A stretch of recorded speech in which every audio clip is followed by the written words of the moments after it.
Hello.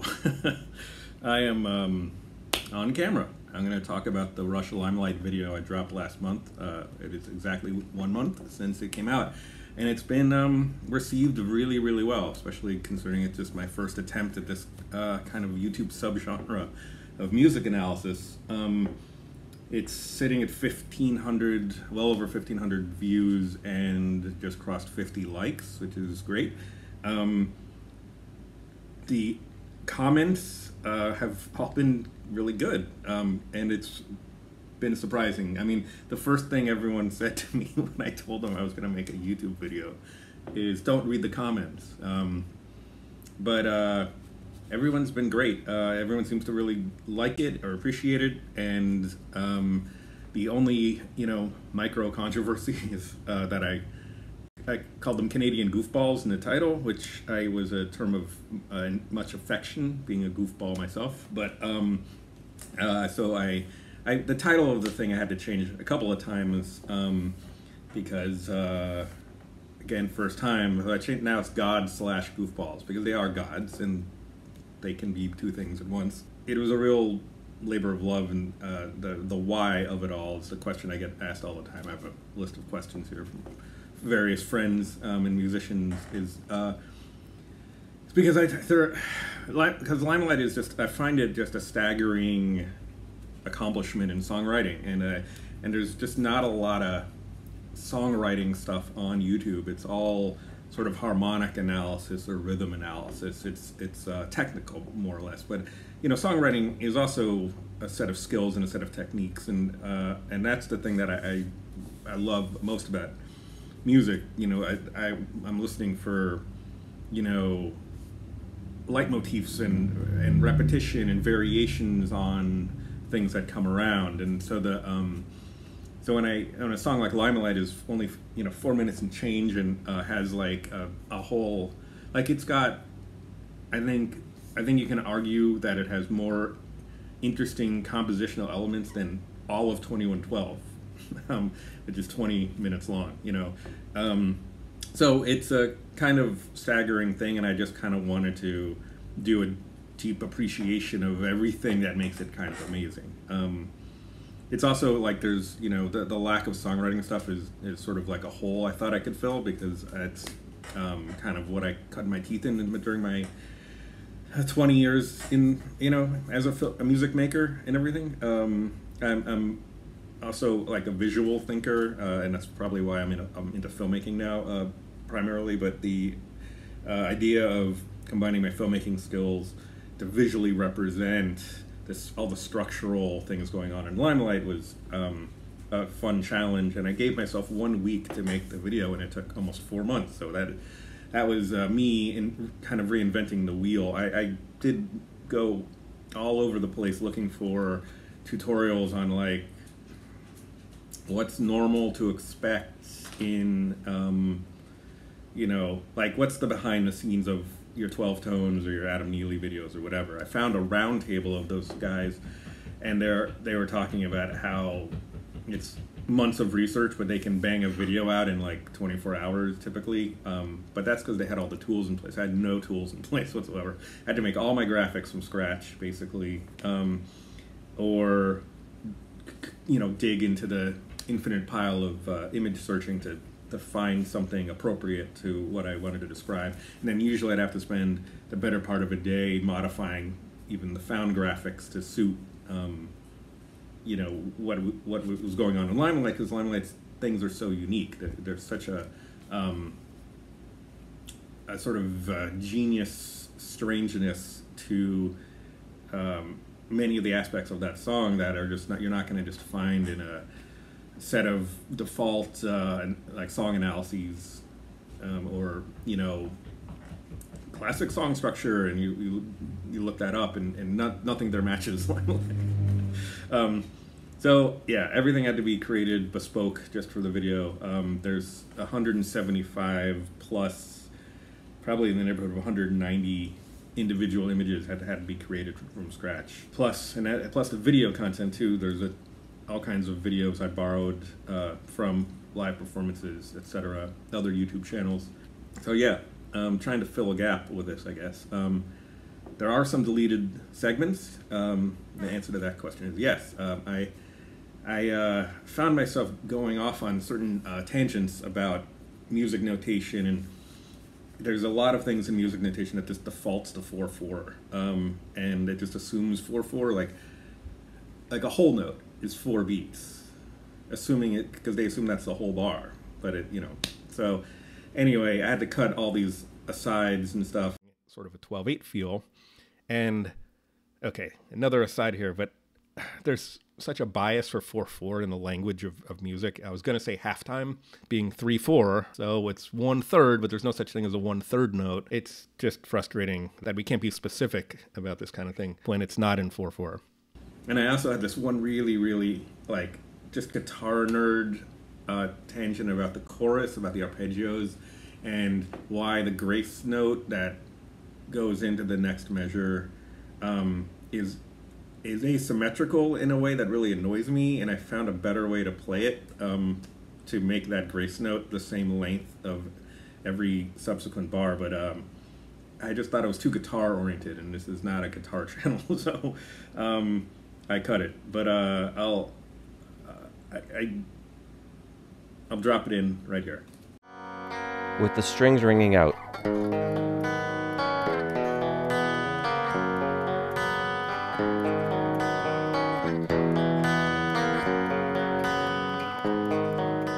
And then you dig in.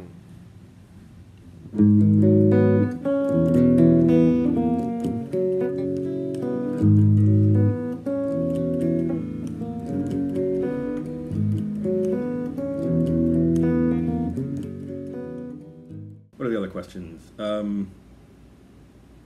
Why did it take so long? Yeah, I mean, not just the spokenness, but also recording the audio. Just talking on the mic is a totally new skill to me. I had to do a lot of false starts and a lot of re-recording. The biggest note I have going forward is to just re-record everything, because what I did was my first recording was in late February, and I wrote myself a 1-paragraph script, and then I just kept going once I got through that paragraph, and I talked for 50 minutes straight. And then when I sat down to edit it, I discovered that once I was off script, I would talk in loops, or I'd repeat myself, or there'd be lots of stammering as I was trying to think of the next sentence. So it was kind of like my mouth was going, but my brain was like 404ing. So it ended up being like a lot of dumb guy noises. So I realized, okay, I need to actually focus and start scripting this, but I couldn't script it too much because it loses its like liveliness. So I ended up with a sort of bullet point thing, and then I'd come up with new ideas, and I kept discovering, and this answers the next question, what did you learn making this, that I had actually underestimated how interesting the song is. Like I had actually only noted 4 riffs, and there are 5 versions of the riff in the song, and I was in the middle of making the thing. I thought I was kind of in the home stretch, and then I realized, oh no, because being 5 riffs, which means I have to relabel every single chart and graphic and structural thing, then also create like anything that was spaced to have 4, you know, like the stack of 4 riffs, now had to be respaced to have 5, which meant either shrinking or moving. It was just relaying out everything, which meant all the keyframing in the editor was bad. So then I had to re-keyframe all of the moves across the sheet music, and you know, the more I discovered while making it, the longer it took. It just kept adding weeks and weeks. And then you have things like the George Collier tribute Billy Corgan acoustic number, which I've always been obsessed with that. I mean, I got it off like Kazaa like 25 years ago, but there's no video for it. And if you ever go to George Collier's channel, which I highly recommend, he runs the sheet music like horizontally as the video of its playing with commentary across the staffs, often very humorous, and I thought, oh, this is a perfect chance to do that, but I didn't realize how hard it is. You can't create an image file that's that horizontal for that long, really without kind of breaking it. So I had to do it kind of vertically and then do like a magic keyframe to match it as it ran out, and then you have to get them all to move at the same tempo. I don't know if there was any way to automate it. I just hand cranked it through DaVinci Resolve, which I cut in, and it's like 3 minutes, maybe it's less than 3 minutes. Took 5 days to do, which is sort of ridiculous. Like, and so, yeah, part of it's workflow, and part of it is just like Rush's genius, just constantly like putting me on my back foot. Yeah, let's see what else we got here. Anything you would add back in? Well, the only thing that I would add is actually Drumeo just dropped a video of the drummer from, is it the MarsVolta? Yola Tango, MarsVolta, Kronos Quartet. I don't know. I get them all confused. I don't know those bands very well. But she's German, and her name is Philo, and they played her Limelight without the drums, and she wrote a drum part kind of like off the top of her head, and it's astoundingly good. And she actually, some of the most interesting and exciting choices Neil Peart made in his arrangement of the drums, she did too, which I find fascinating, especially especially the part coming out of the chorus where he goes into straight time even though it's all in 3, and then doubling up to come in on the 1 of the second final chorus. It's like she actually did that, and I would have incorporated that, and I probably transcribed what she did. She did fascinating stuff in the stanzas too. The way she handled the change from triplet to duplet was really, really cool. So maybe that could be its own video someday, just kind of analyzing her choices and how she approached Limelight from a blank slate perspective. For me, that was really one of the most fun things, is trying to imagine the song as a work in progress, like just a set of pieces and moving them around on the board, trying to sort out how the puzzle fits together.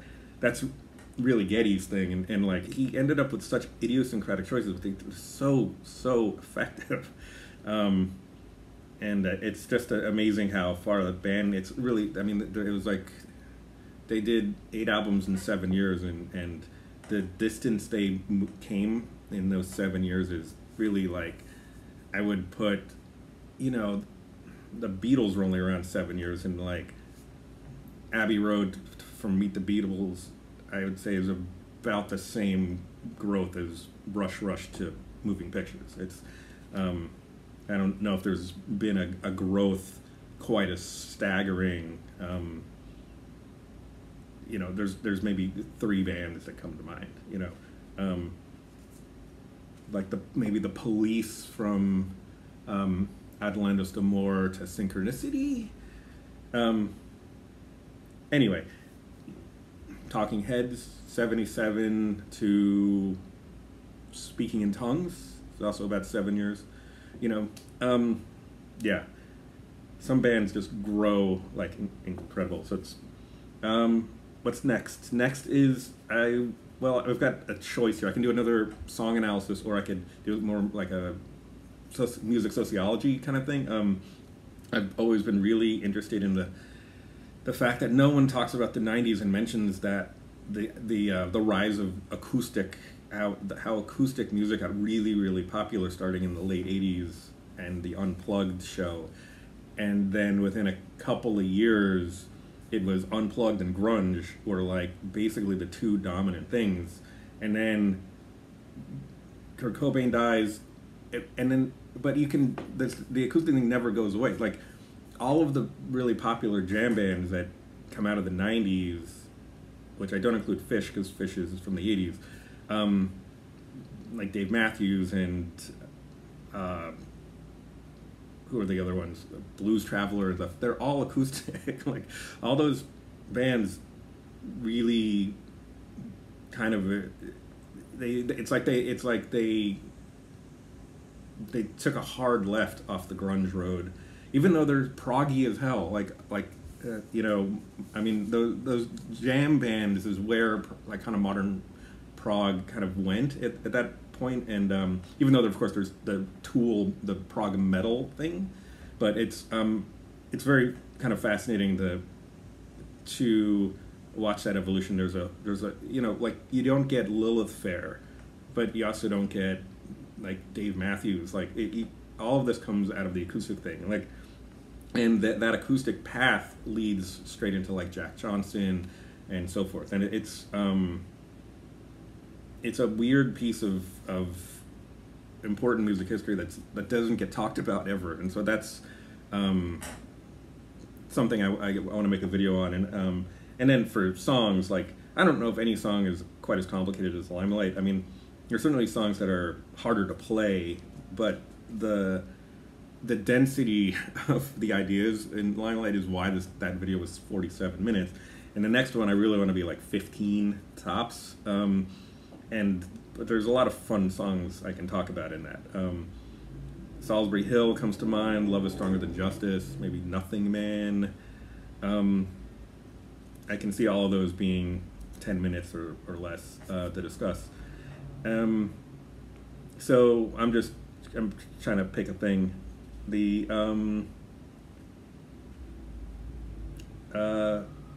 final thoughts. It's been a good experience. Thank you all. It's been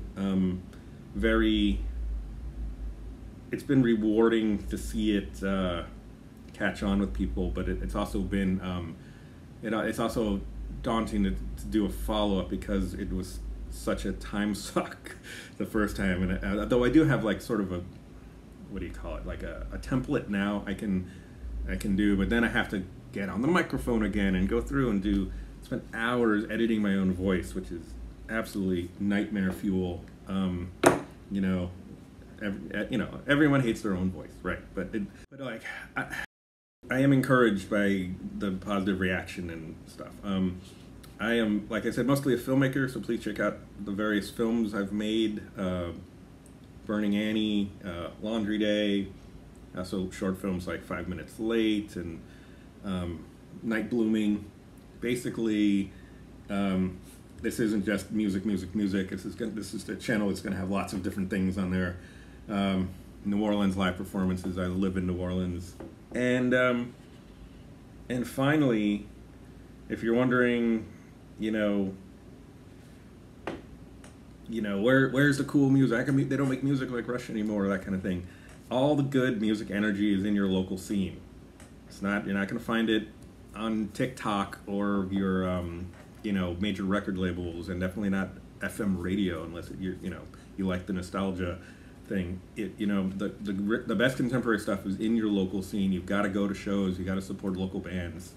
Bandcamp Friday, you can get all their tracks. 100% of the money goes right to the artist on Fridays at Bandcamp. But get out the house, support your local artists. That's my final thought. Thank you, everybody. And I'll drop a new music video by the end of the summer, I promise.